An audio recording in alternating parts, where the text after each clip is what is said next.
Ouais, mais c'est ça. C'est à chaque fois que je change de chemin, tu arrives au début et tu me dépucelles, et puis voilà, en public.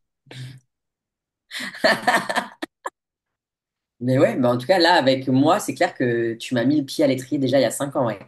D'oser Hmm. assumer ce passé. Puis bah là, alors maintenant, mon passé, c'est plus du tout un problème, mais par contre, ce dont on va parler maintenant, j'avoue que, ouais, Là, c'est le niveau au-dessus. ouais, c'est niveau dessus. Eh ben, bonjour à tous et bienvenue dans cette nouvelle vidéo. Si vous ne me connaissez pas encore, je suis Maïlan Ripoche, danse thérapeute, mais plus précisément, ce que j'aime dire, c'est que je fais de l'alchimie par la danse. Autrement dit, j'utilise la danse libre et consciente comme voie d'éveil et de libération émotionnelle. Et d'ailleurs, si ça vous intéresse, j'ai un petit atelier gratuit, enfin pas petit d'ailleurs, un atelier gratuit qui vous est offert donc simplement en laissant votre email. Donc vous avez le lien sous la vidéo. Donc c'est 1 heure de danse libre.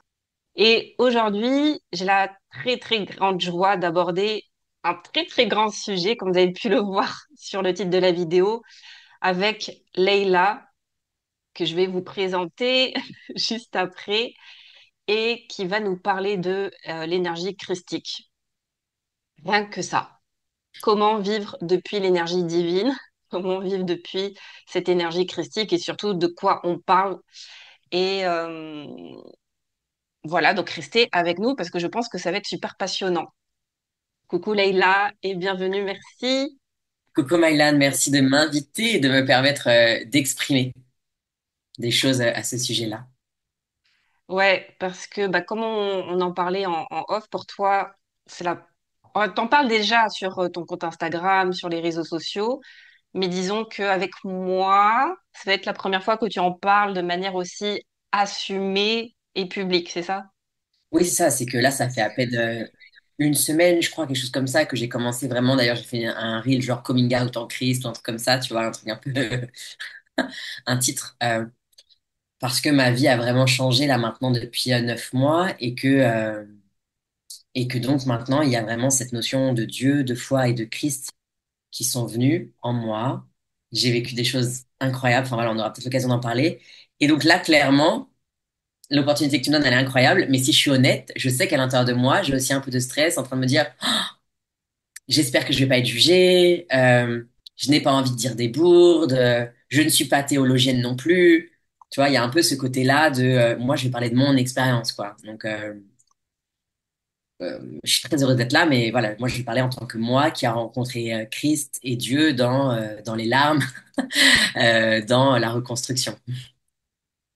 Mais justement, alors, moi, j'ai hâte qu'on ait cet échange-là. En tout cas, pour te présenter un petit peu, nous, ça fait déjà au moins 6 ans quand je pense qu'on se connaît, au moins, je pense. Et on a déjà fait une interview ensemble. D'ailleurs, si vous voulez aller la voir, le titre, c'est moi qui l'ai trouvé, je suis assez fière. Ah, mais oui, carrément. C'est de prostituée à femme sacrée. Et donc, où tu racontes ton parcours. Et justement, c'est quand même assez incroyable, là, en plus, avec la suite, maintenant, avec cette énergie christique. Et franchement, moi, pour rigoler, je disais, mais tu es la réincarnation de Marie-Madeleine, en fait.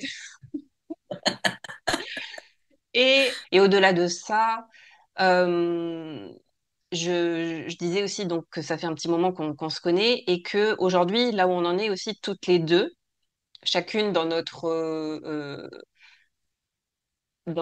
fréquence, dans notre vibration et dans nos métiers et dans nos activités respectives, on amène les gens en fait à vivre de plus en plus depuis l'espace du cœur, depuis l'espace de l'amour inconditionnel.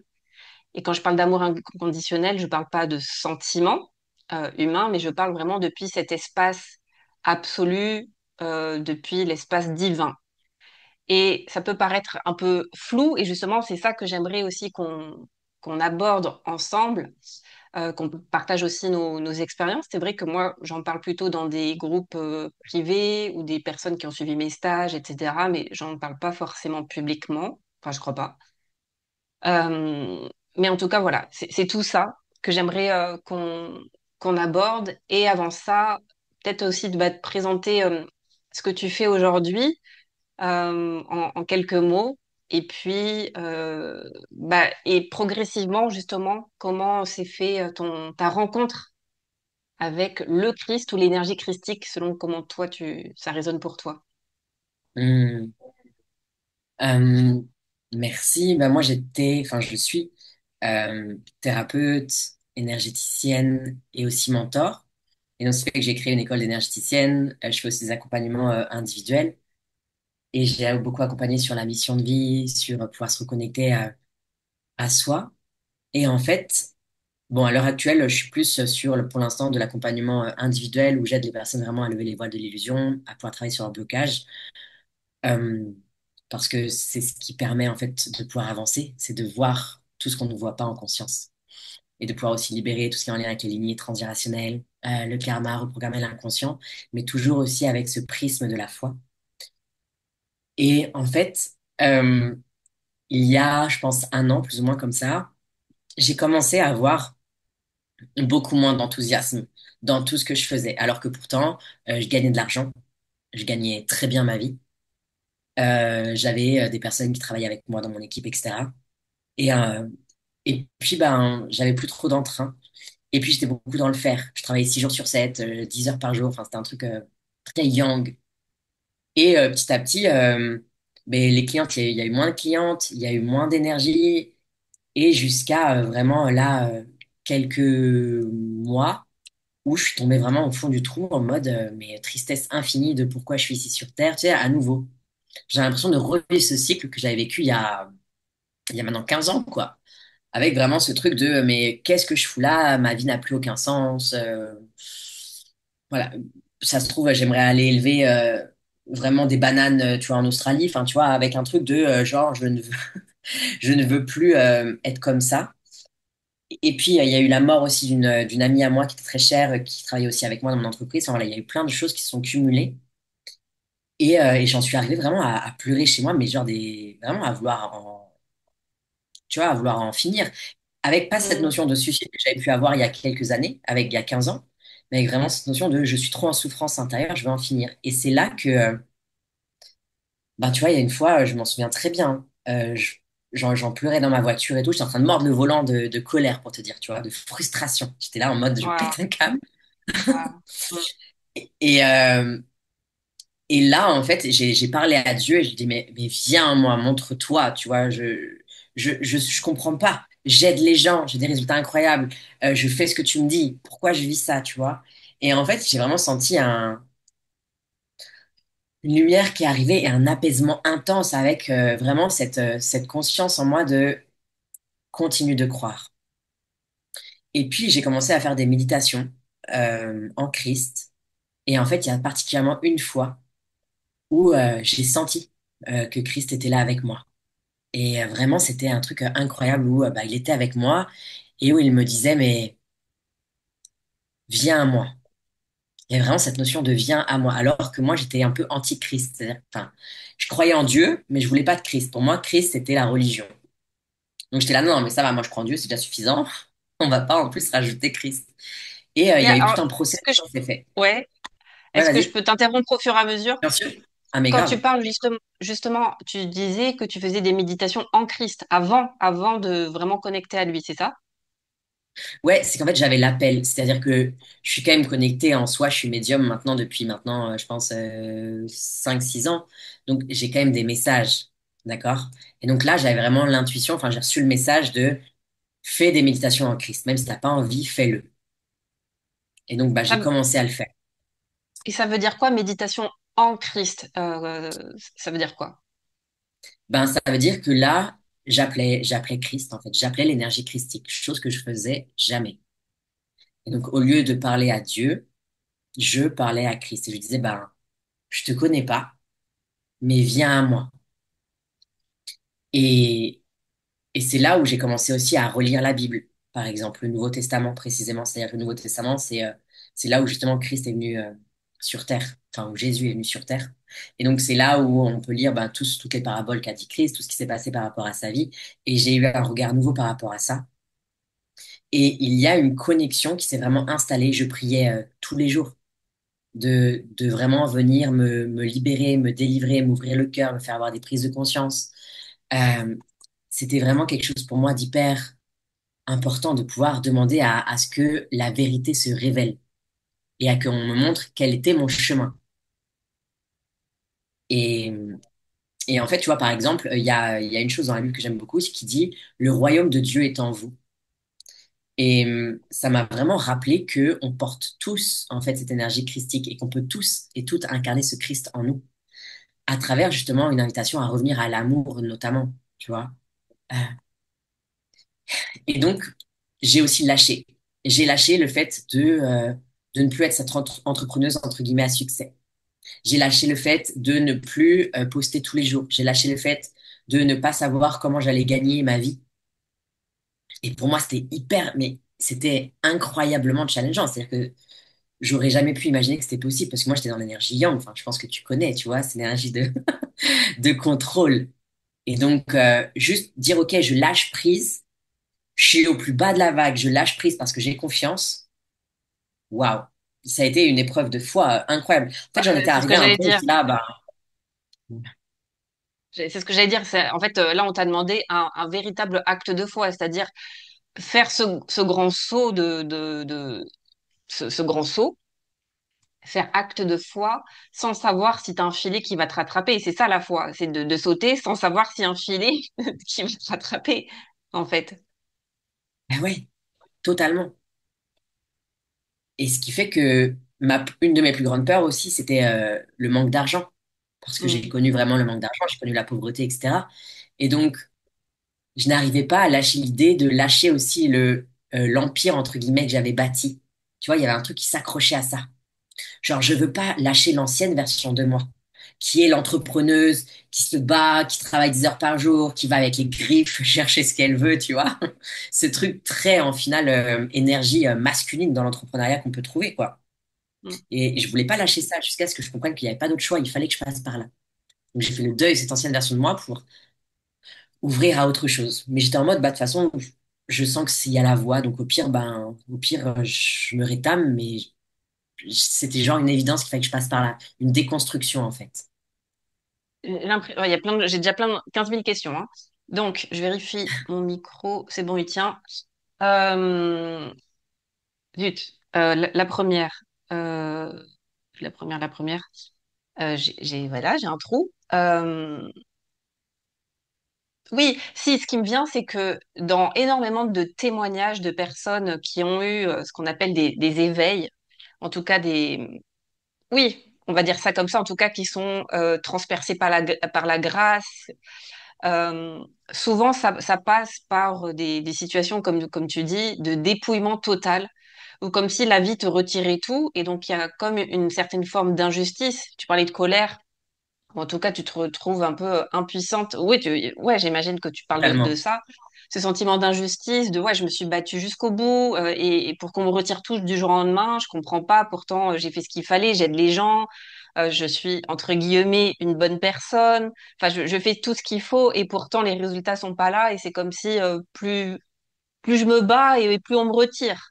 Et donc, comment tu expliques que souvent, je dis pas que c'est tout le temps, mais que souvent ça passe par cette phase alors certains peut-être l'appellent la nuit noire de l'âme, ou en tout cas ce dépouillement total de tout. Comment tu expliques ça Bah, parce pour qu'en fait, toi? c'est quand tu es dépouillé et que tu n'as plus rien, qu'en fait, il y a un réflexe humain qui est de tendre la main vers le ciel, parce qu'on n'a plus Mm, rien d'autre. ouais. Et donc, on est tellement en souffrance que peu importe qu'on ait été croyant ou pas, il y a ce réflexe humain de se dire je n'y arrive plus avec mon mental, ma volonté, ma personnalité. Donc, je m'en remets à une instance supérieure parce que je n'ai plus d'autre choix. Et en fait, le truc, c'est que plus on est des personnes fortes dans le mental, etc., et plus on va devoir passer justement par le dépouillement total. En tout cas, là, je parle pour moi. Ben oui, je n'aurais pas compris ça, je n'aurais pas ouvert la porte à Christ autant si je n'étais pas allée dans le dépouillement total, si j'avais pas perdu aussi, parce que j'avais mis de l'argent de côté, tu vois, j'ai tout perdu, enfin bref, toute une histoire. Et en fait, je me suis rendu compte que jusqu'à encore récemment, inconsciemment, même si j'aidais les personnes et que j'avais la foi et que je parlais de Dieu, je mettais quand même encore l'argent et la réussite comme étant Dieu, dans le sens étant vraiment mes objectifs. Le Graal. Et en fait, le Graal, ouais, c'est ça. Le Graal, c'est-à-dire que je parlais de foi et de Dieu, mais en fait, c'est comme si c'était genre au second niveau. Et donc là, il a fallu que j'aille, que je touche le sol pour que je me rende compte que, mais non, en fait, c'est pas juste. C'est d'abord Dieu. Et ensuite, l'argent, la réussite, l'amour, peu importe. Tu vois, il y a eu besoin de ça, que je me cogne par terre pour que je comprenne que j'étais partie dans un process qui n'était pas du tout bon. Je croyais que j'allais réussir ma vie avec ma personnalité égo. Ouais, alors pareil. Donc là, j'aimerais qu'on aborde justement parce que là, il y a plein de notions et de termes qui sont évoqués qui, pour ma part, je pense, peuvent vraiment prêter à confusion ou sont sujets à beaucoup d'interprétations. Donc, petit lexique, en tout cas le tien et peut-être le mien en fonction de moi, quand je vais rebondir aussi de ma propre expérience. De quoi parle-t-on? Parce que ce que tu disais au début, c'est que tu croyais en Dieu, mais pas forcément en Christ. Alors déjà, the question is, quelle est la différence pour toi, sachant que tu dis aussi que pour toi, Christ était relié à la religion. Donc du coup, déjà, dans tout ça, quelle est ton expérience, ta vision des choses par rapport à cette notion de la différence entre Christ, Dieu et la religion?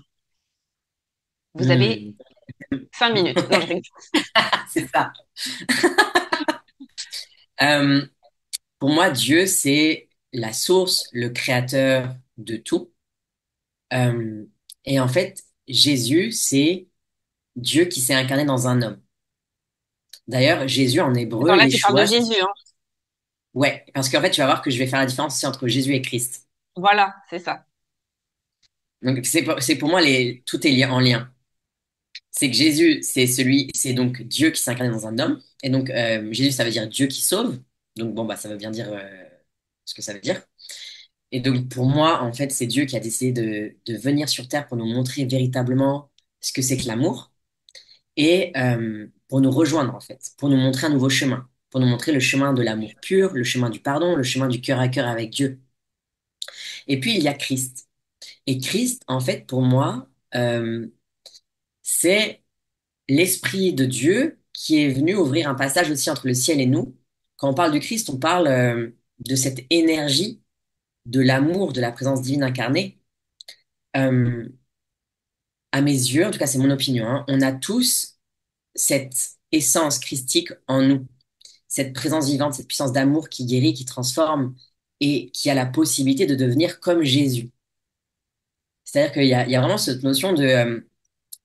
d'ailleurs, Moi, je le vois comme Christ, un entonnoir, en fait, dans ce que tu dis, dans ce que tu décris, c'est ouais, que Dieu, d'ailleurs, ouais, c'est pour ça que moi, dans ma bouche, moi, je vais pas parler de Dieu parce que c'est souvent connoté, justement, et c'est souvent, le mot Dieu, pour moi, il est souvent personnifié, alors que moi, je vais parler d'énergie divine. Du coup, c'est plus, en tout cas, dans ma bouche à moi, quand je dis énergie divine, ça sous-entend l'espace, le non-forme. Dans le hmm, taoïsme, on parle de cet espace qui n'a pas de forme, l'absolu, justement, celui qui n'a pas de nom. Et ce que tu dis, c'est l'espace créateur, c'est le tout puissant. Enfin, tout ça, c'est des synonymes. En tout cas, c'est quelque chose qui n'a pas de forme. C'est le fameux je suis. Voilà. ouais, c'est ça. Et c'est le grand tout. Et ce que tu dis, c'est que pour toi, de ce grand tout a pris une forme, donc c'est condensé dans une forme, dans une énergie qui est l'énergie christique, donc qui est une forme, on va dire, relativement manifestée de cette énergie d'amour, de l'absolu.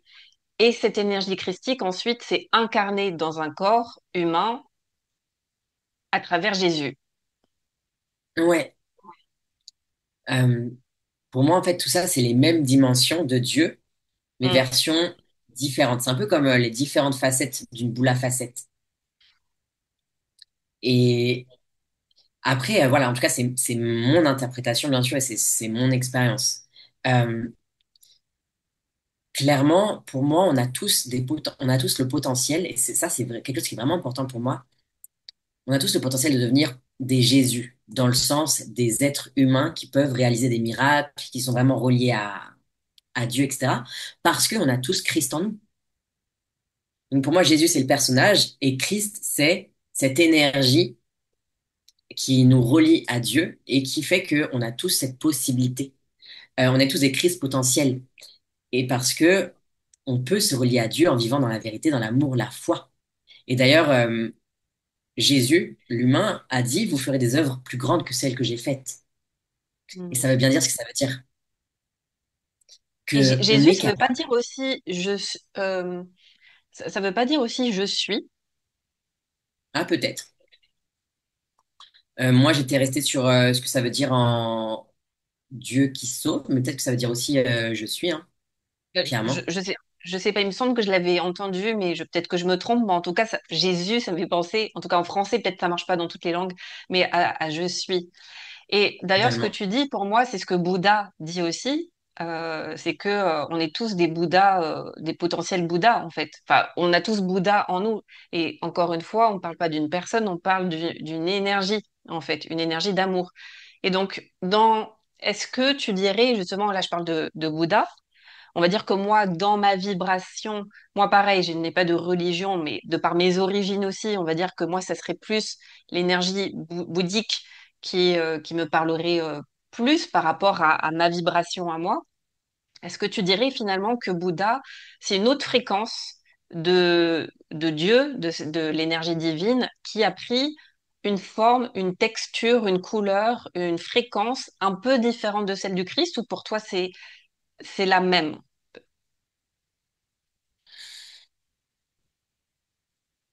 Pour moi, c'est pas la même. Ouais, pour moi Tu non vois, plus. Bouddha, je dirais pas que c'est le fils de Dieu. Hmm, ok. Je dirais pas que c'est Dieu incarné comme pour moi ça l'est pour Jésus. Pour moi, Bouddha, Oui. c'est un grand maître. Oui, oui, oui, oui, oui, oui. Tu vois, et donc pour moi, il y a cette subtilité. Ouais. Donc Bouddha, j'adore Bouddha. Voilà, pour moi, c'est un grand maître et on a cette capacité aussi d'avoir cette sagesse et ce recul. Mais à mes yeux, de ce que je comprends et de ce que je connais pas d'autres personnes comme Jésus avec cette énergie christique où c'est vraiment Dieu qui s'est incarné dans un homme et qui a fait des miracles, qui s'est ressuscité. Hmm, Parce que concrètement, il y a quand même eu des choses très concrètes euh, que personne d'autre n'a pu faire. Et puis, il y a aussi le fait que, euh, de ce que j'ai compris, c'est que Christ aussi est mort sur la croix pour nous ouvrir Jésus. un nouveau chemin. Pardon, Christ est mort sur la... ah oui, ça, Jésus est mort sur la croix pour nous Voilà. ouvrir un nouveau chemin.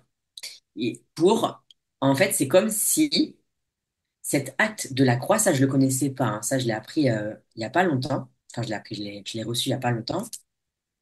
C'est que, à travers le fait de mourir sur la croix, il a pris toute la souffrance, tout le mal, toute la honte du monde, tous les péchés, etc., toute la culpabilité, etc.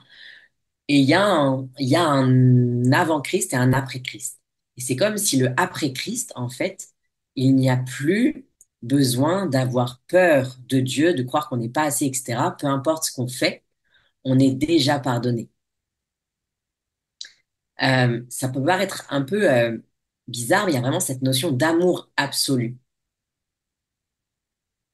Et moi, j'aime ça. J'aime ce côté d'amour absolu où en fait, il n'y a pas besoin de faire. Avant, il y avait beaucoup ce côté, et même dans d'autres religions, dans plein d'autres religions dans le monde, moi, je parle pas de religion, je parle de relation, hein, mais dans plein de religions du monde, il y a ce côté, il faut faire, il faut être quelqu'un de bien pour être aimé de Dieu, blablabla. D'accord?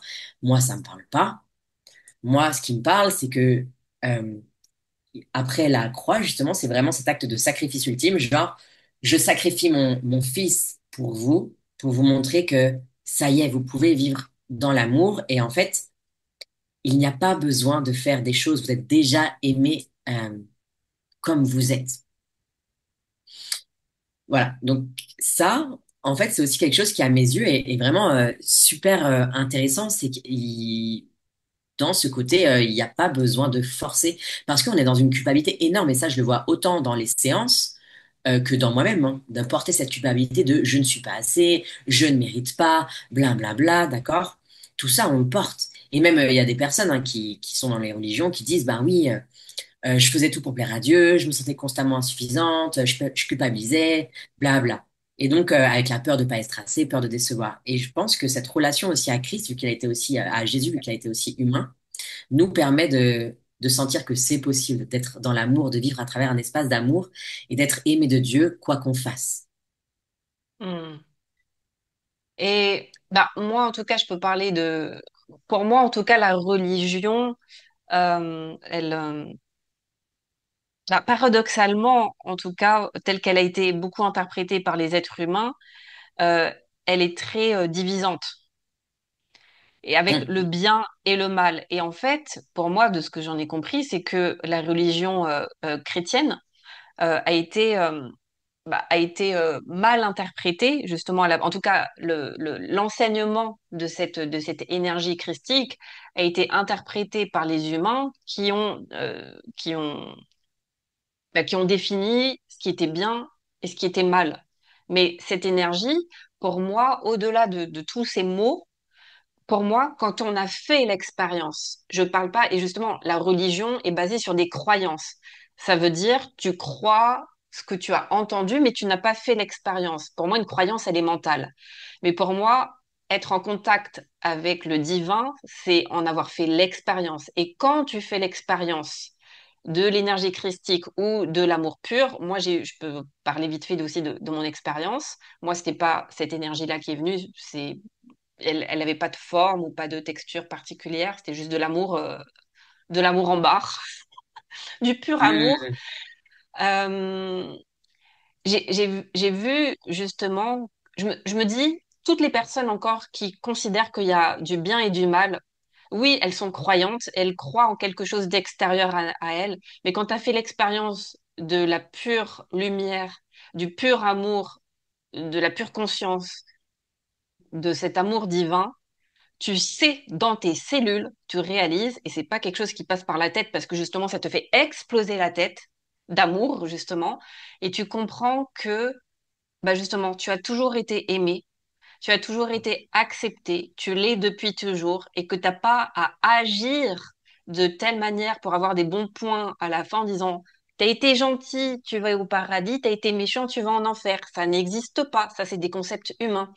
Et moi, par rapport à moi, mon expérience, c'était pendant une retraite de méditation, dont j'en parle d'ailleurs dans ma conférence Se Choisir, qui est sur ma chaîne d'ailleurs, où je raconte que juste avant cet éveil, hein, parce que pour moi c'était vraiment un gros éveil, juste avant, j'étais en train de réaliser que j'avais Mère Teresa et Hitler en moi en même temps. Qu'en fait j'étais les deux et que en fait j'avais pas je vais peut-être un peu choquer mais c'est mon expérience donc il y a pas je veux dire il y a même pas à commenter c'est mon expérience. J'ai totalement. vu que j'avais la puissance meurtrière d'Hitler en moi, que je portais cette violence en moi, mais que en même temps j'avais une puissance d'amour incroyable et que j'avais pas entre guillemets à choisir mon camp, que j'étais les deux. Et en fait, euh, quand je me suis retrouvée avec ces deux facettes, je me suis dit mais qui je suis en fait? Ça se trouve, je suis une grosse pourriture, je me la raconte, oui, je suis bienveillante, gna gna gna.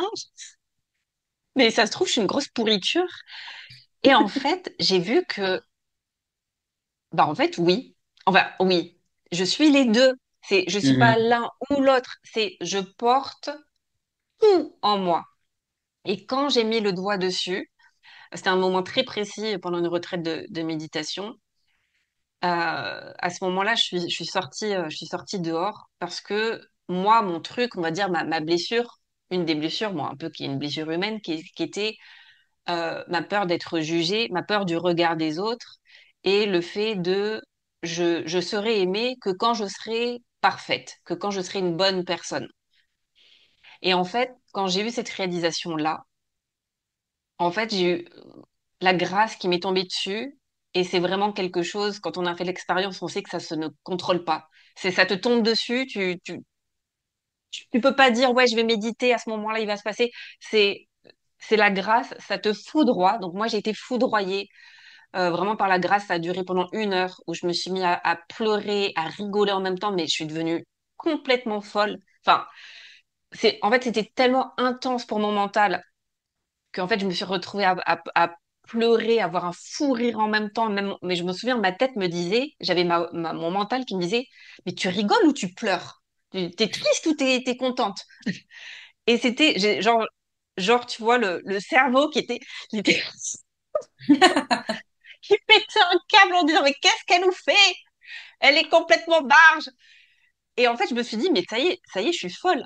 Et en fait, j'ai vraiment sombré dans une dose folie parce que vraiment à ce moment-là, en étant foudroyée par cette grâce, j'ai vraiment réalisé que pourquoi j'ai rigolé? Parce que ça m'a foudroyée, la vérité m'a foudroyée que j'étais aimée comme je suis.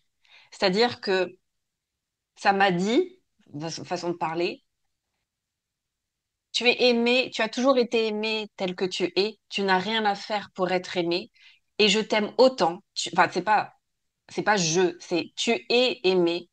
Que tu sois Mère Teresa ou Hitler, tu es aimé de la même manière. Et je vous jure, si on n'a pas fait l'expérience, ce que je peux dire pour le cerveau humain, ça peut être hyper choquant.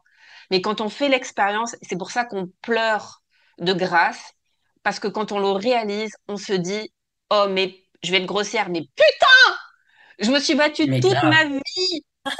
toute ma vie pour être une bonne personne, pour être une meilleure version de moi-même, pour m'améliorer, pour me développer personnellement, pour rien, entre guillemets, parce qu'en fait, la vie que je suis, ce divin qui est incarné dans ce corps, en fait, je me demande rien. La vie ne nous demande rien. Elle nous demande juste d'être qui on est parce que nous sommes l'expression du divin. Donc, si je suis l'expression du divin, ça veut dire qu'il n'y a pas d'erreur dans ce que je suis.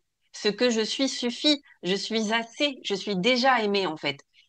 Et moi, je souhaite à tout le monde de vivre ça, de le réaliser avant de quitter cette terre, de quitter ce corps, parce que pour moi, il y a, voilà, il y a pas de mots, en fait.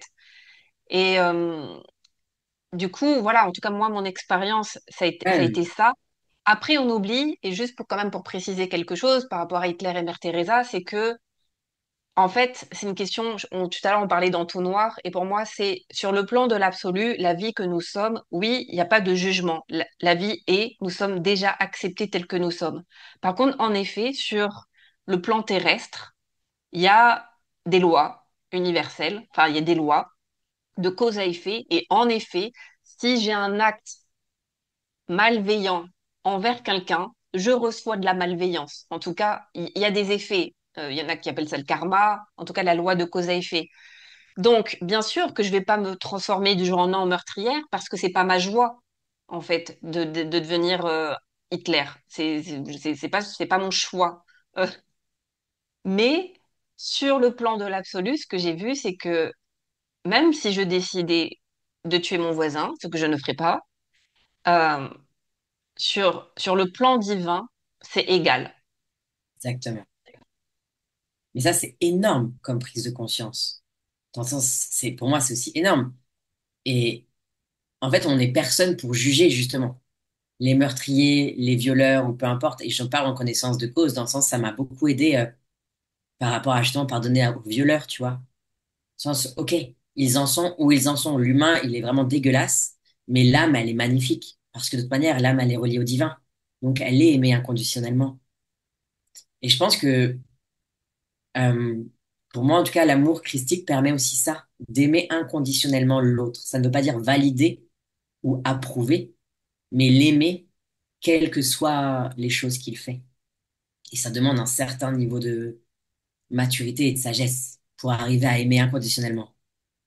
Et comment je sais pas si tu peux répondre à la question, mais là, bien sûr, j'entends la question que d'autres personnes peuvent se poser. Comment on fait pour aimer de manière inconditionnellement? Comment ça se fait ou comment on fait? Alors déjà, est-ce que c'est une question de faire déjà? Pour aimer bah, quelqu'un qui a abusé. Typiquement, tu parles voilà, pour prendre un cas extrême, hein, mais que tu as vécu, on en parle dans notre interview qu'on avait faite ensemble il y a 5 ans. Comment ça se passe en fait? Comment on peut arriver à ce niveau de... Est-ce que déjà tu appelles ça du pardon? Comment on fait? Alors avant, tu vois, je faisais le pardon. Ma personnalité était en mode je pardonne à mes agresseurs. Maintenant, je pense être arrivé à un autre niveau où ce n'est plus moi, Leïla, en fait, Voilà. qui fait ça. Mais où en fait, je laisse, toi tu dis l'énergie de vie, mais peu importe, je laisse Dieu ou l'énergie christique prendre tellement de place en moi qu'il y a de moins en moins d'ego et de personnalité. Et donc, c'est une évidence, en fait, qu'il y a naturellement cette émotion d'amour et de non-jugement, voire même de compassion. Tu vois, Ouais, je j'allais peux dire sentir vraiment compassion. ce cœur de compassion qui s'ouvre pour l'autre. Et ça, tu vois, je l'ai toujours eu. C'est vrai que j'ai jamais eu la haine pour quelqu'un. Je l'ai toujours eu à moindre mesure. Et maintenant, je comprends d'où ça vient. Ça venait de simplement cette reliance que j'ai toujours eu quand même plus ou moins à Dieu, même si c'était par vague. Et donc, pour moi, la clé de comment réussir à être dans cet amour absolu, bah, c'est laisser la place à Dieu ou à Christ, peu importe ce qui résonne. Mais laisser la place, en tout cas, ou à la vie, comme toi tu le dis. Mais c'est que la, notre personnalité, c'est-à-dire que moi, je vais parler pour moi, la personnalité de Leïla, l'ego de Leïla, qu'est-ce que tu veux qu'elle fasse? Pas grand-chose, quoi. Genre, je peux rien faire, je peux analyser, je peux dire non, mais c'est pas bien, gna, gna, gna. Et ça part d'un espace de jugement, donc déjà, on part mal, quoi. Ça, c'est hyper important ce que tu soulignes. Et on en avait parlé aussi avec Armel Six, que j'ai interviewé il y a pas très longtemps aussi, où on parlait aussi de cette notion euh, du personnage, de l'ego blessé, en tout cas de notre identité, notre ego identifié, donc Leïla, Maïlan, voilà, qui, en tant qu'être humain, c'est vrai que, et en tant que part blessée, on peut pas demander à la part blessée, à la part humaine, de se guérir elle-même ou de s'apporter de l'amour elle-même. Une part blessée ne peut pas s'apporter d'amour puisqu'elle est blessée. Ça veut dire quoi? C'est exactement pour moi comme une mère avec son enfant. L'enfant lui-même, quand il est blessé, il peut pas se consoler tout seul. Il a besoin d'une mère. Et en fait, c'est pour moi, dans ce que tu dis, c'est de se mettre dans un espace plus grand que nous, au-delà de nous, donc l'espace maternel qui peut nous tenir dans les bras. Et en fait, dans ce que tu décris, pour moi, moi c'est comme ça aussi que je le vois et dans mon expérience. Ça ne veut pas dire que j'y arrive et que je m'en souviens sur le moment, parce que bien sûr que je retombe tout le temps dans le piège de moi, Maïlan, comment je peux faire pour pardonner, pour faire confiance et tout. Mais en fait, c'est vrai que vraiment un rappel hyper important que j'oublie régulièrement, que c'est la part plus grande, c'est s'en remettre à plus grand que nous, et en fait, finalement, de devenir canal de cette énergie, et c'est cette énergie d'amour qui nous traverse qui va permettre ce pardon, la compassion et l'amour. Mais moi, en tant que personne agressée ou abusée, je peux pas, parce que au niveau humain, c'est inconcevable. Je peux pas pardonner un acte atroce, aussi atroce que ça. Et donc, ça, je trouve que c'est hyper important de faire la différence avec cette, cette notion-là. C'est pas l'ego, c'est pas le personnage qui peut être dans l'amour inconditionnel. C'est quelque chose qui est au-delà de nous. Tellement. Et merci pour dire ça parce que moi, je sais que ce qui m'a beaucoup touchée ces derniers temps, c'est vraiment de dire je m'abandonne. Tu vois, il y a même une chanson que je me mets en boucle des fois, c'est je m'abandonne à toi, Seigneur, tu vois. En fait, il y a vraiment cette notion de je m'abandonne dans le sens, je lâche prise. J'en ai marre de vouloir tout contrôler avec mon mental, avec mon ego, ma personnalité. Je ne vois bien que ça ne marche pas. Et donc, ben, à un moment donné, ben, si ça marche pas, ben, qu'est-ce qui reste? Ben, je m'abandonne à cette conscience supérieure, à Dieu, à l'amour. Et en plus que ça a été prouvé, enfin, je veux dire, il y a plein de scientifiques qui disent que il y a une conscience supérieure. Donc, on est tous conscients de ça. Il y en a qui le rejettent, mais c'est OK, peu importe le mot qu'on met dessus, on s'en fout. On est tous conscients que c'est pas nous qui avons créé le monde avec nos petites mains, avec nos petits mentales, l'ego, c'est impossible. Donc forcément, c'est pas nous. C'est qui? Bah, il y a une conscience supérieure. Et donc, c'est pouvoir accepter, en fait, de ne plus être la marionnette de notre personnalité ego qui a ses ambitions, qui a ses projections, etc. Mais de dire, OK, je demande à ce que, ben, toi, conscience supérieure, toi, Dieu, tu me mettes sur le chemin qui est le mieux pour moi. Et je suis prête à recevoir les opportunités, les synchronicités. Et personnellement, je vais parler de mon témoignage. Depuis que je fais ça, c'est incroyable les choses qui sont arrivées, vraiment. Il y a eu plein de pièces de puzzle qui sont arrivées, j'ai eu des rencontres, j'ai eu des choses qui sont venues que je n'aurais pas imaginées avec mon mental. Et alors, c'est pas forcément non plus ce que je voulais, hein, je t'avoue, avec mon mental. C'est pas non plus, tu vois, genre, par exemple, être là en train de dire, bah oui, je vais parler de Dieu sur les réseaux sociaux, ça faisait pas partie de mon planning de vie, tu vois, par exemple. Mais voilà, il y a eu plein de choses qui sont venues comme ça. Et si je suis honnête avec moi, à partir du moment où je décide que je m'abandonne et que je demande à ce qu'on me mette sur le chemin, ben, je le fais.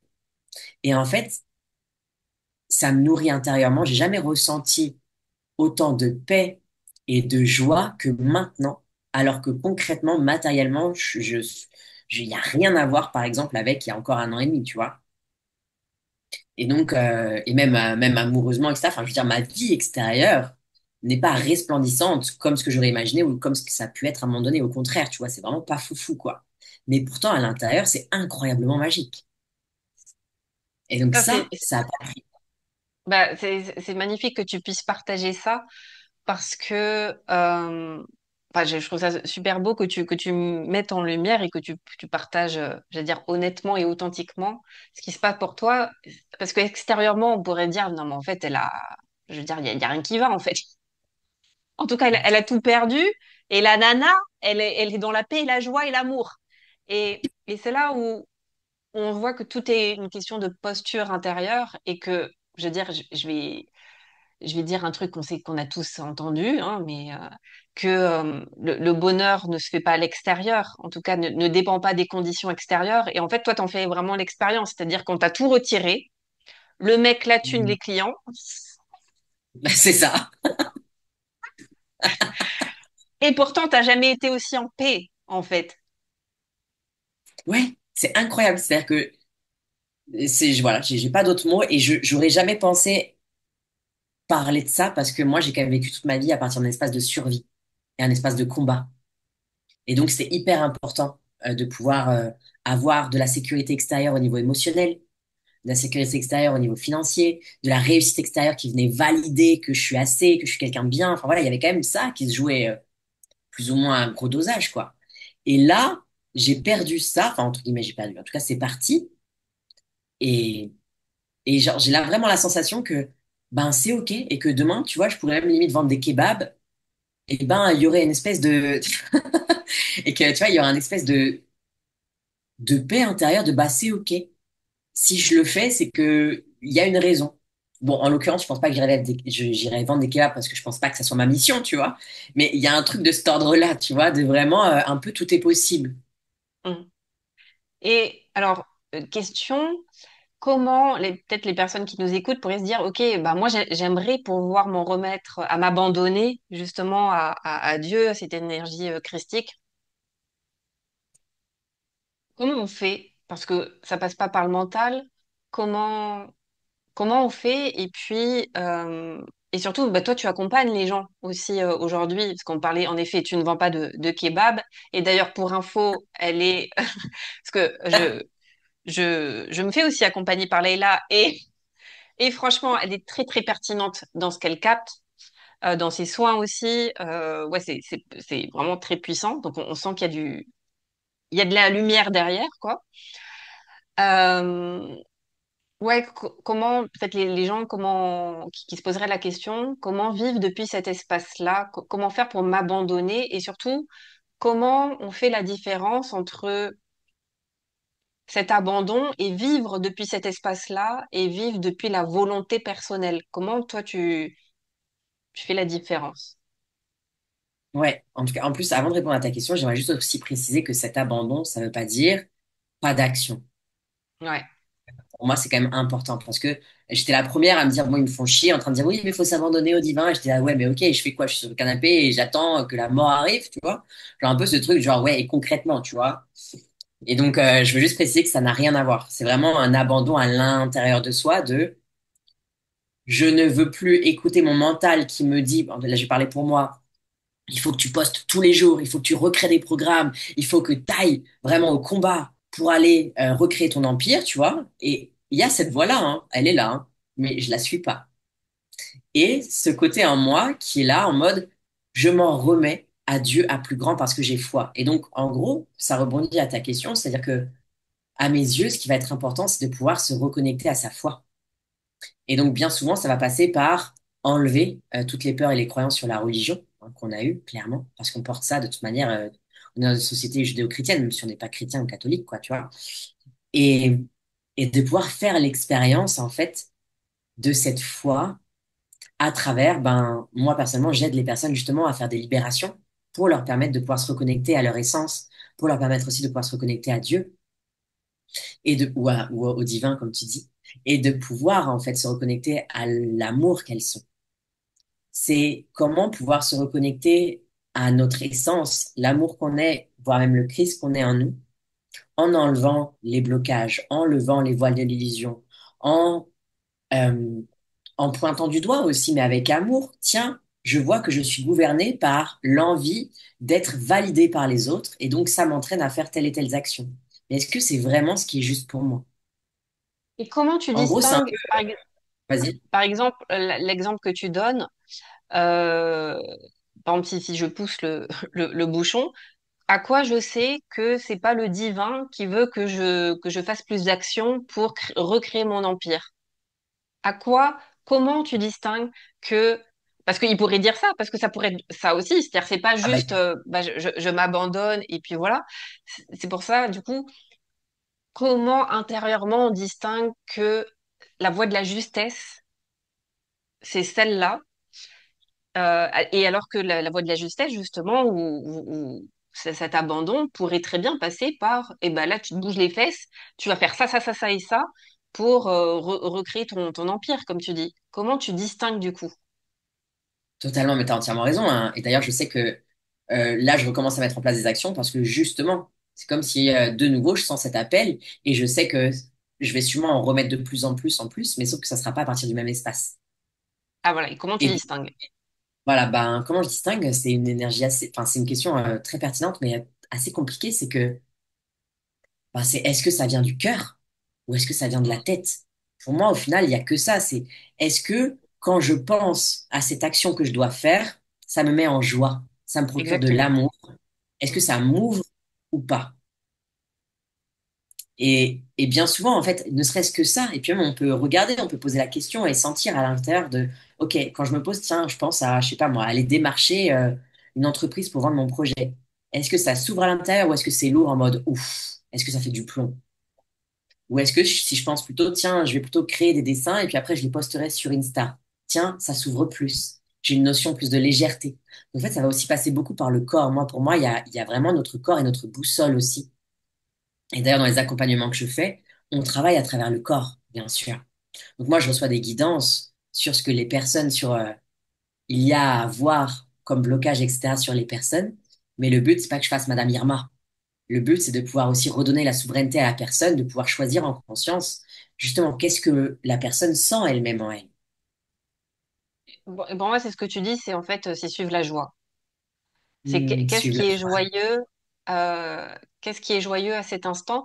Mais je trouve que ça demande énormément déjà de la connaissance de soi et du discernement, parce que là, bah, pareil, si je pousse un petit peu, on pourrait dire, alors je sais pas, mais c'est peut-être une fausse question, mais je me dis les gens qui sont dispersés.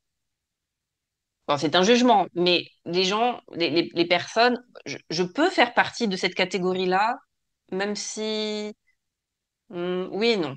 Enfin, oui et non. Oui, je suis dispersée. Je peux faire 15 000 trucs en même temps, mais il y a quand même une cohérence. Je vais pas zapper. Mais il y a des gens qui zappent, en fait, en disant, ah ben, ma joie aujourd'hui, c'est de faire ça, et puis demain de faire ça, et de faire ça, et de faire ça, et finalement qui n'aboutissent jamais à rien.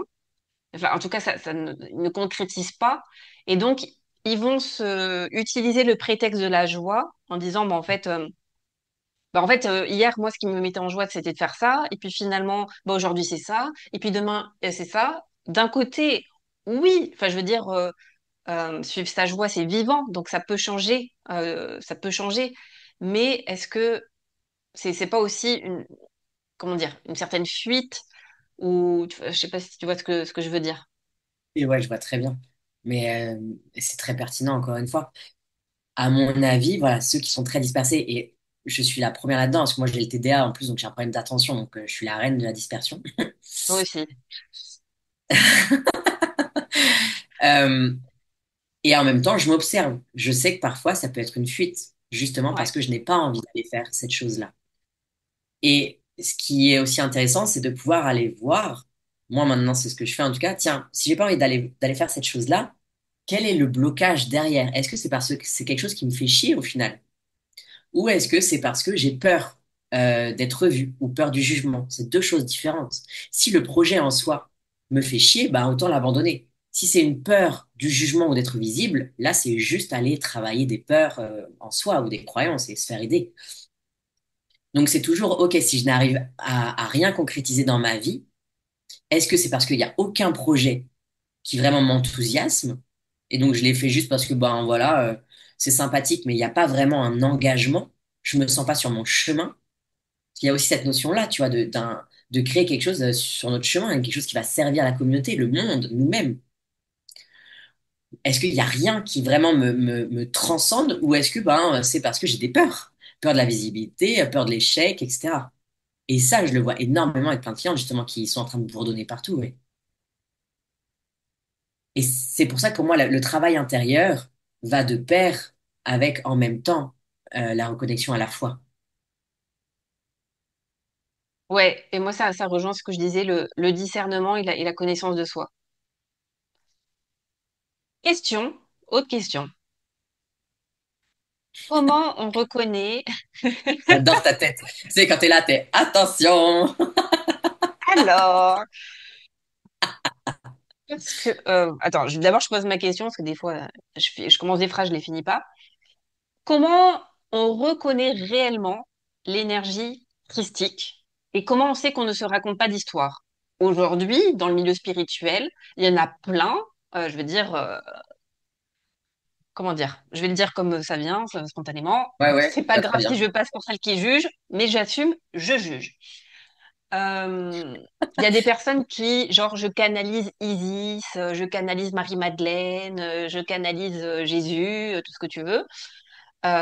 Mais en fait, euh, moi, en tout cas, c'est mon ressenti. Je sens que les personnes, je pense elles sont convaincues, hein. Je ne dis pas qu'elles mentent, mais elles sont convaincues qu'elles canalisent quelque chose. Euh, Or, moi, parfois, dans ce que je ressens, pour moi, c'est pas ça. Et on va me dire, mais pour qui tu te prends pour savoir si c'est ça ou si c'est pas ça?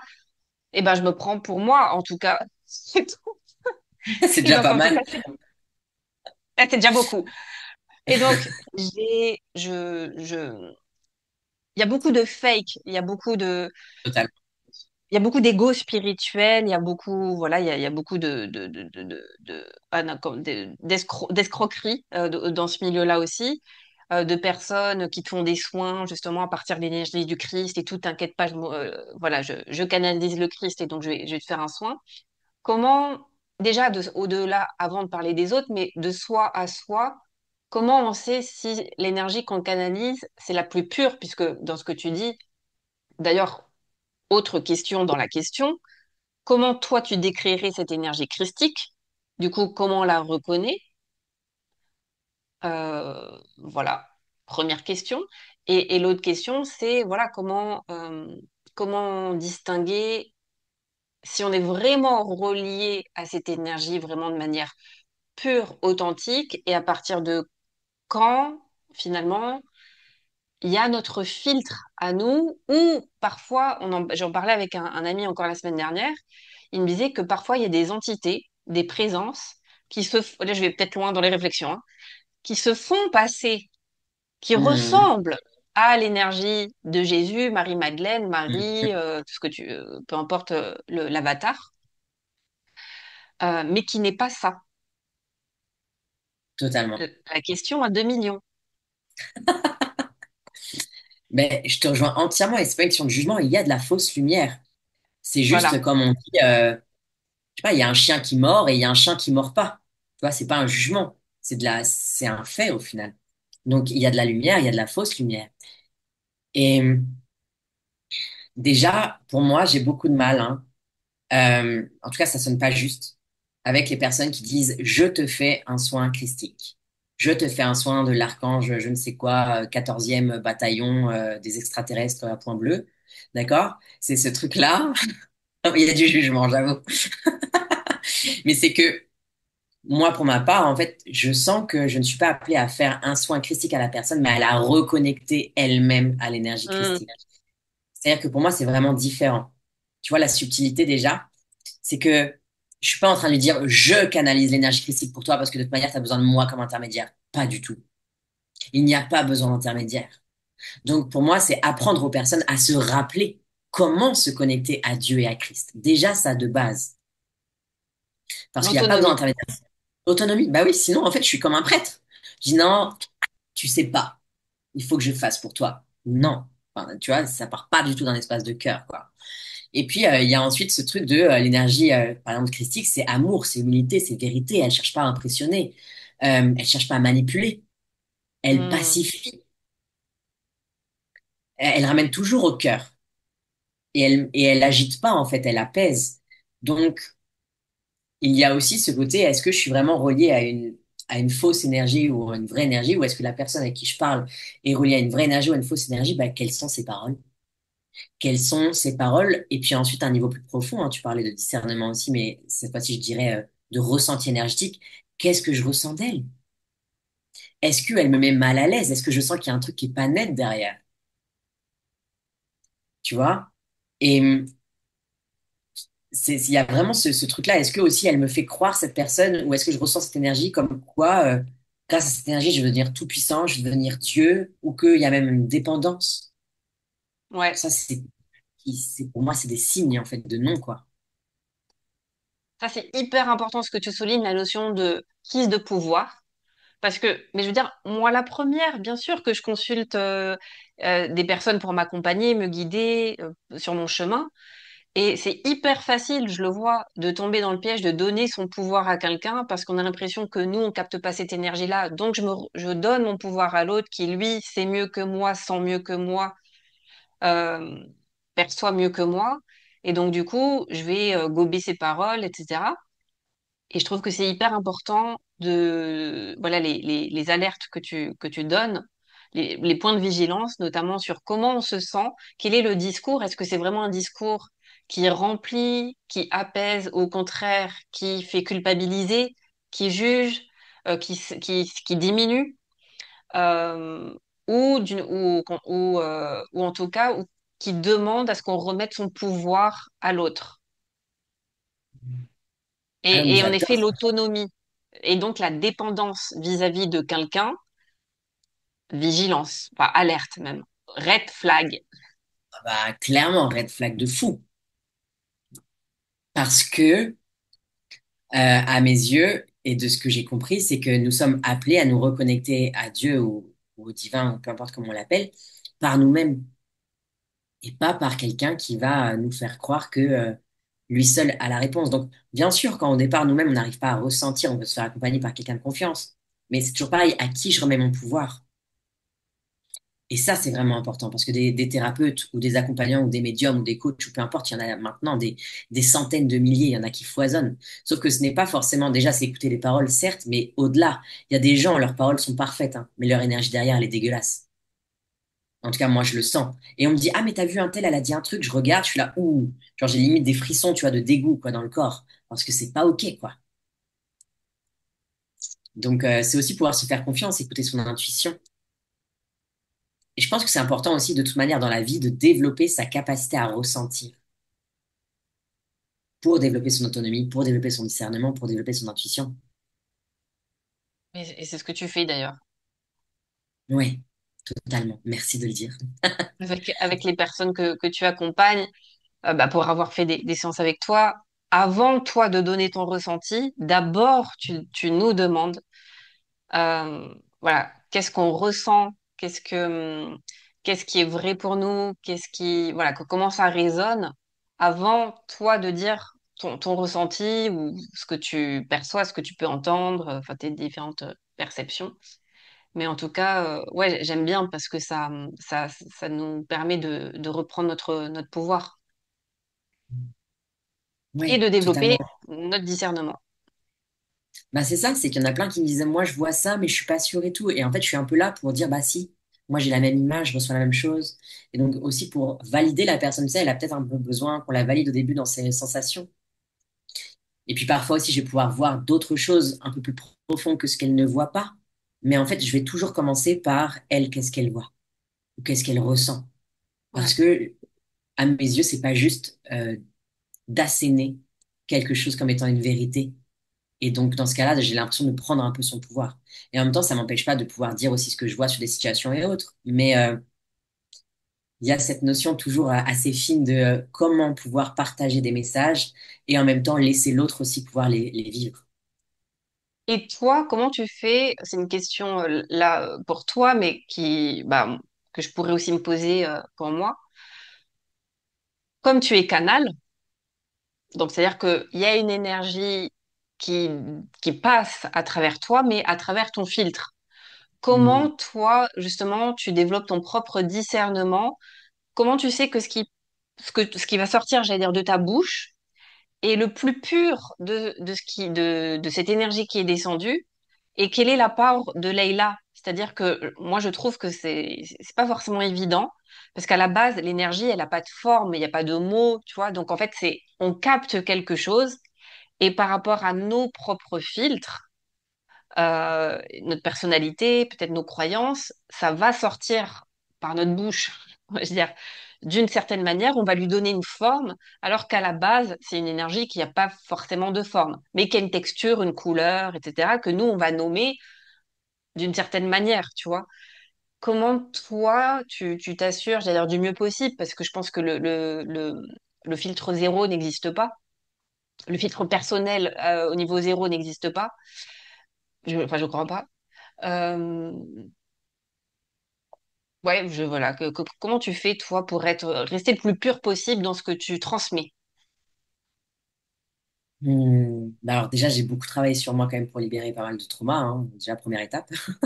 Ça fait quand même 15 ans que je suis, ouais, 13 ans que je suis sur le sujet. Donc, j'ai énormément travaillé sur moi avant de même prétendre à aider des gens. Et ensuite, à l'heure actuelle, je demande à chaque fois à pouvoir me relier justement à Dieu, à la source, notamment quand je suis dans mes séances. C'est-à-dire que je sens que dans mes séances, ou même quand je suis en interview avec toi, ou dans des moments comme ça, où je demande vraiment à me connecter, il y a quand même beaucoup moins d'ego et de personnalité, alors qu'il y en a beaucoup plus dans ma vie de tous les jours. Parce que dans la vie de tous les jours, je suis beaucoup moins en conscience absolue, je suis beaucoup moins en train de m'en remettre à chaque fois à Dieu, tu vois. Alors que, en tout cas, dans mes séances, je demande toujours à me connecter à Dieu et à ce que ça soit le plus juste pour la personne. Donc après, je peux pas te garantir à 1000%, mais en tout cas, moi, c'est mon garde-fou. Et je sens aussi dans mon corps, en fait, il y a plein de choses qui viennent, tu vois, naturellement. J'ai plein d'images et ouais, j'ai des sensations, c'est des sensations très corporelles de savoir que c'est ça. Tu sais, ce côté de c'est ça. Genre, je Ouais, sais que je sais, tu vois, et que ça une provient pas de là. certitude. Ouais, Mm. c'est une certitude, c'est de la claire connaissance. Et ça ne provient pas du mental, tu vois. Ça vient pas du tout de là-dedans, mais vraiment plutôt du cœur, plexus, tu vois. Et toi, Alors, comment fais-tu, vu qu'on en parle? moi, je suis beaucoup dans ma tête. Non, en vrai, moi, ça me le fait notamment quand je suis en stage, quand j'anime mes stages ou mes ateliers en ligne. Mais vraiment, en stage, c'est assez flagrant parce que c'est ce qu'on me renvoie, en fait, que l'énergie d'amour, en fait, qui passe à travers moi dans ce que je suis à cet instant-là. Clairement, au quotidien, je ne suis pas que pure lumière et amour. Personne. Mais par contre, c'est vrai que quand je suis dans cette posture de service, vraiment, je me mets au service de plus grands que moi pour mon groupe, pour les gens que j'accompagne, que ce soit en ligne ou en présentiel.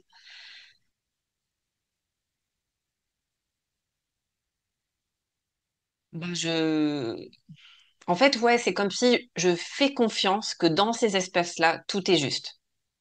En tout cas, je demande.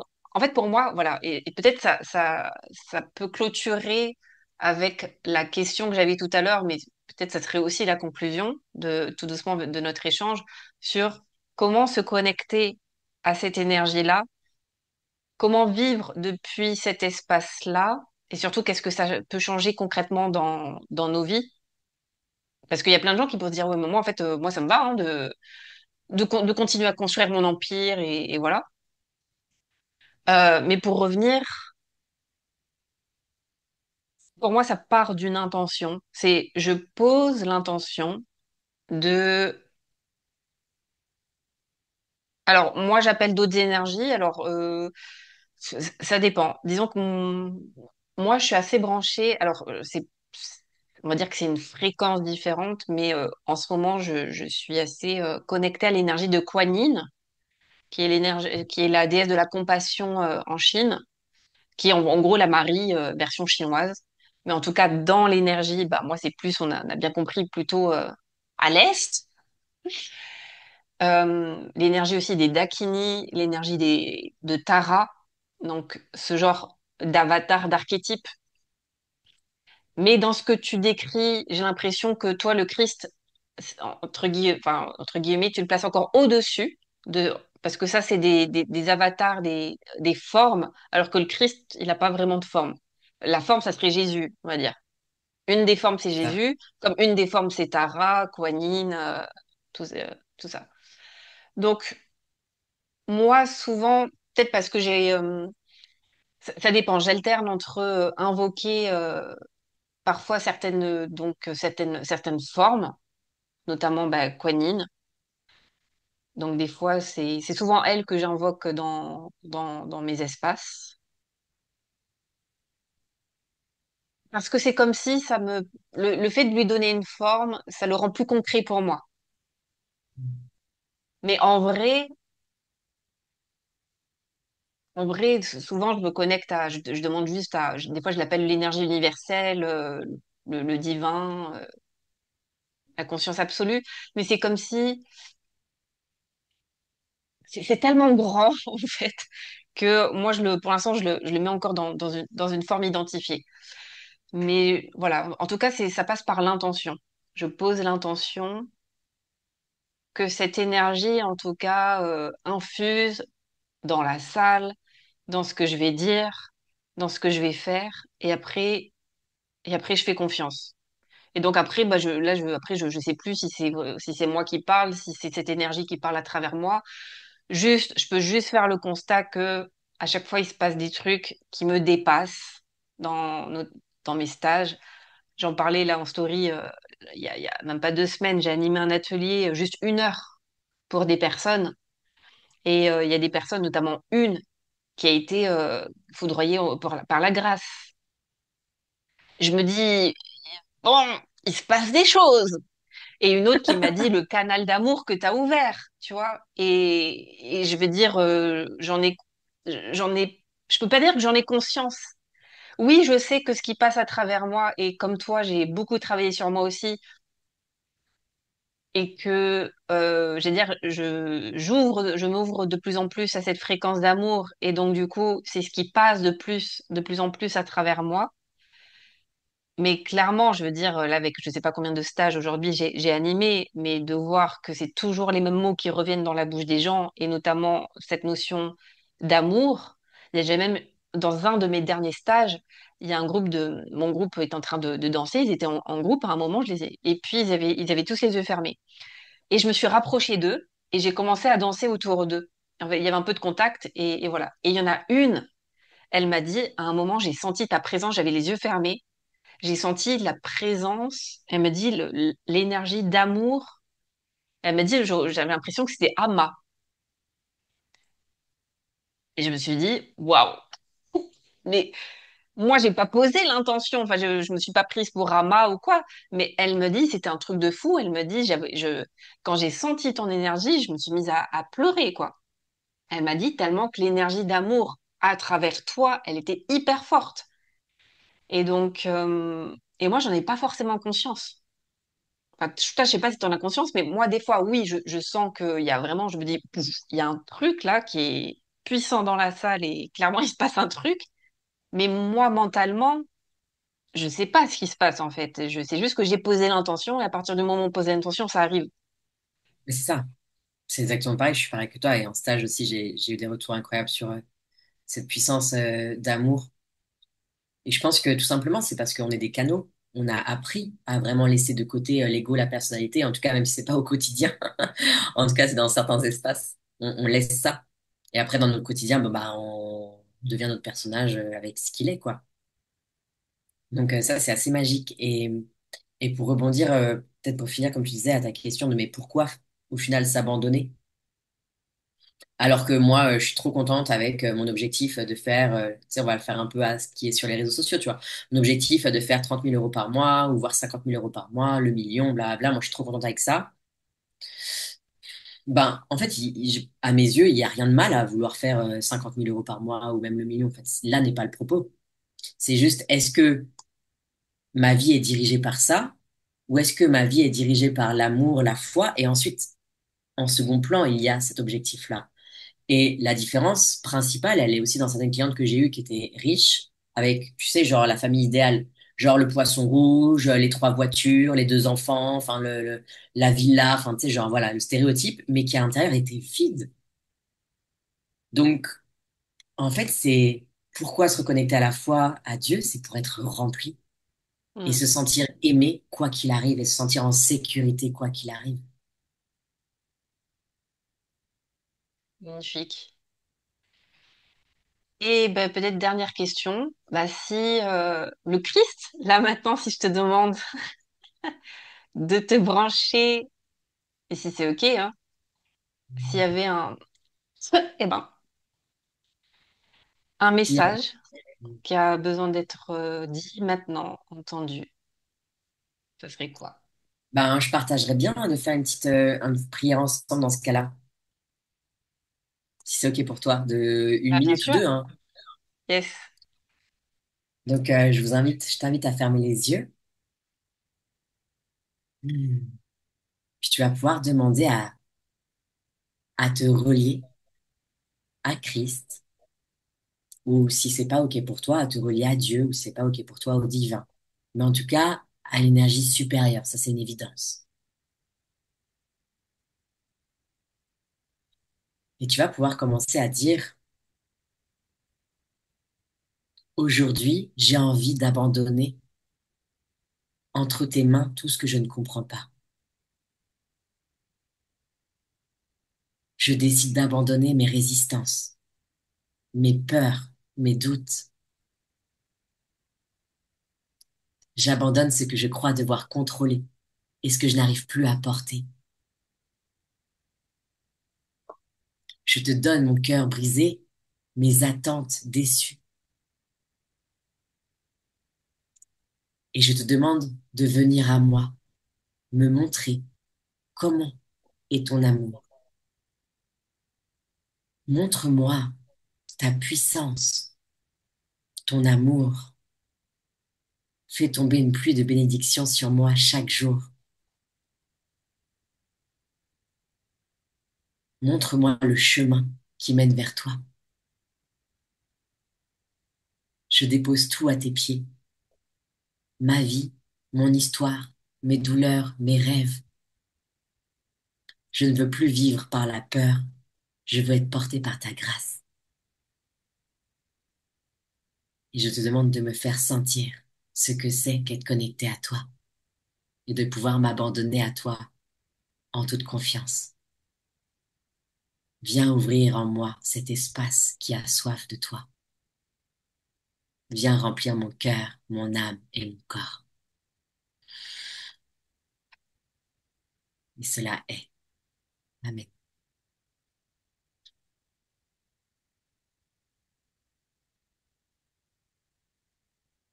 Puis tout simplement respirer et laisser de la place dans notre corps.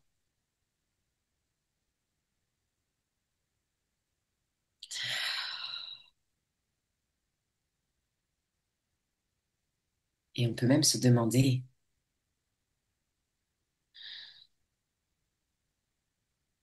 si je décide de faire confiance, d'augmenter ma foi,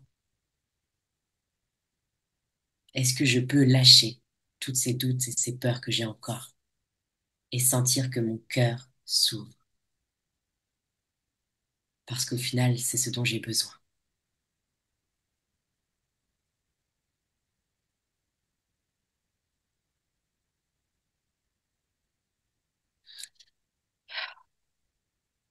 Hmm.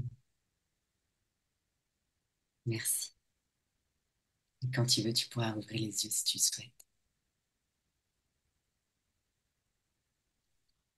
Merci, merci Leïla.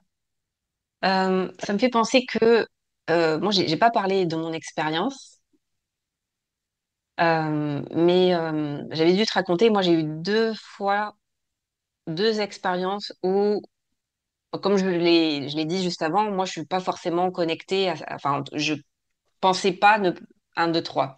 Je ne pensais pas être connectée à cette énergie dite christique parce que je l'associais à de la religion. Par contre, il y a eu deux fois où je suis convaincue, je ne sais pas comment, c'est difficile de l'expliquer, que j'étais en contact avec cette énergie-là.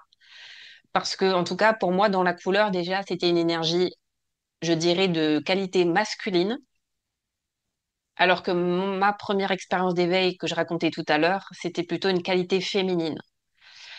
Et il y a eu deux fois, il y a eu une fois pendant un stage de danse Gurdjieff, où justement j'étais en train de chanter la musique, enfin la chanson Alléluia.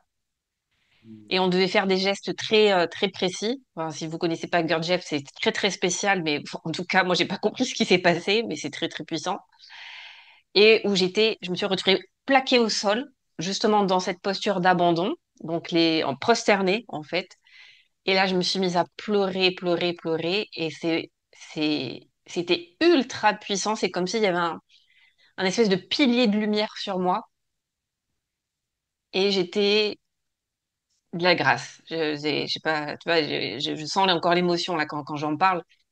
C'était de la pure lumière et c'est difficile en tout cas, de ne pas personnifier quelque chose, enfin, cette énergie qui au final n'a pas de forme, tu vois, parce que moi encore, tu vois, quand j'entends l'énergie Christ, de suite, j'ai une vision d'un homme, alors que en vrai, pas forcément en fait. Mais dans la qualité de cette énergie-là, pour moi, c'était une qualité masculine. Et c'était hyper fort et je ne sais pas pourquoi pourquoi, comment je peux en être convaincue, mais pour moi c'était évident, c'était de l'énergie christique. Et donc quand on en a fait l'expérience, ben, c'est une qualité d'énergie qu'on reconnaît, qui est différente, moi, de celle que j'ai connectée quand j'ai été foudroyée pendant une heure là. Euh, et une autre fois, c'était euh, oui, bah, c'était ma dernière retraite de méditation, là, en début d'année. Pareil, ben, c'était dans un centre orthodoxe. La retraite n'avait rien à voir avec ça, mais c'était dans un centre comme ça. Donc, clairement, il y avait aussi cette énergie-là présente dans le lieu. Et pareil, pendant une méditation, là, allongée, enfin, un voyage intérieur, où, pareil, j'ai senti un amour infini. Et même ma main, enfin, c'est soulevé. Je te racontais, là, je me suis auto-bénie. Hmm. Mais c'était pas moi, c'est pas moi qui faisais, il y a vraiment comme si on m'avait pris par le poignet, j'ai vraiment senti quelque chose me prendre par le poignet et non, j'ai pas fait le signe de la croix, mais ma main s'est mise sur mon troisième œil et j'ai été sur le cœur. Ah si, et en même temps je dis ça, et après je me suis retrouvée par terre. J'avais envie d'écarter les bras, mais il y avait mes voisins à côté. Mais oui, en fait, oui, je m'en souviens maintenant en le racontant, qu'une fois après avoir fait ça, j'avais vraiment besoin d'avoir les bras écartés, mais dans ce signe d'abandon, en fait. Je me prenais pas pour Jésus, mais c'était, je m'abandonne, vas-y, prends-moi, quoi. Et Exact. c'est ce que tu dis, en fait, je suis en train de réaliser. C'est exactement ça. Et tu parles d'expérience, et je sais que moi j'en ai plein maintenant des expériences comme ça, et vraiment quand je demande à m'abandonner, mais je pleure, mais de grâce, comme si en fait mon âme pleurait de pouvoir enfin être nourrie intérieurement pleinement. Et et il y a plein de fois où, et même pendant, j'ai un membership aussi, une communauté à 33 euros par mois, vraiment pas cher du tout, où je mets des prières toutes les semaines, où il y a aussi des lives autour justement du Christ, de la prière, etc. Et, euh, et en fait, quand je fais moi-même des audios pour mes clientes, bien souvent je pleure en fait.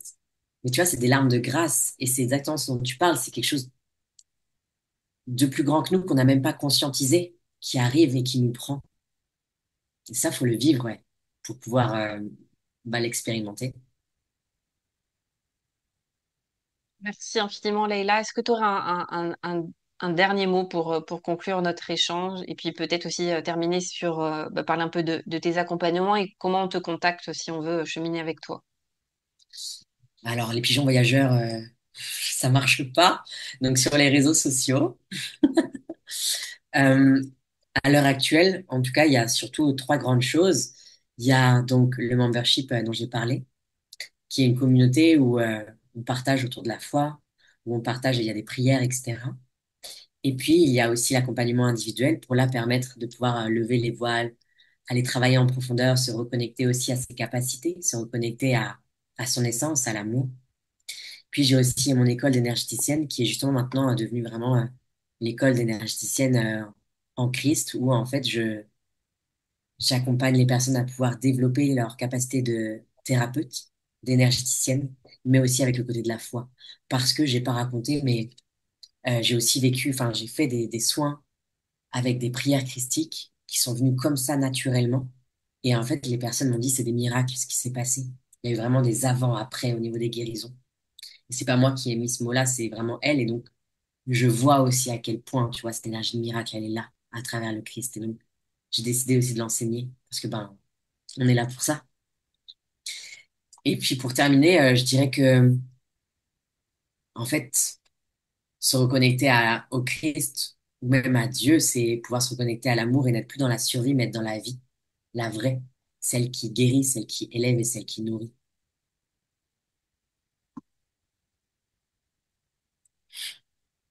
Je n'ai rien à rajouter. Moi, en tout cas, je pourrais continuer cette conversation, mais on va arrêter là pour cette fois. En tout cas, dites-nous en commentaire, voilà, comment ça a résonné pour vous. Moi, je sais que déjà, je vais monter la vidéo et c'est sûr, je vais la réécouter parce que je pense qu'il y a plein de belles pépites de sagesse dedans. Et, euh, et je sais ce que je voulais dire. Et c'est la méditation qui m'a coupé le cerveau. Euh, En tout cas, oui, si, et si vous avez des questions, par exemple des choses qui ne sont pas claires, des points de clarification, n'hésitez pas à le mettre en commentaire. Peut-être que ça fera l'objet d'une autre vidéo avec Leïla. Et puis dans tous les cas, je vous mets ses coordonnées du coup pour que vous puissiez la joindre. Donc, je mettrai tes réseaux sociaux, peut-être ton mail, enfin en tout cas ce que tu donnes pour être contacté. Merci, Mylan, pour ces questions si pertinentes, pour me permettre de mettre des mots pour ton énergie d'amour. Merci. Merci Leïla. Et d'ailleurs, si, oh, je vais l'annoncer, le stage d'octobre, donc mon stage, mais oui, mon stage 12 puissance, donc mon stage signature, le plus gros stage que je fais, qui est sur 5 jours, qui aura lieu du 26, attends, en plus la date, hein, du 26 au 31 octobre, donc on finit le soir d'Halloween, J'adore. je serai accompagnée par Leïla, en tout cas, Mm. qui sera surtout là en soutien énergétique par rapport à ce stage-là. Donc, comme vous avez pu le constater, entre son énergie et la mienne, ça risque d'envoyer du steak. Ça va être génial, ouais, carrément. Mais oui, tu fais bien de l'annoncer.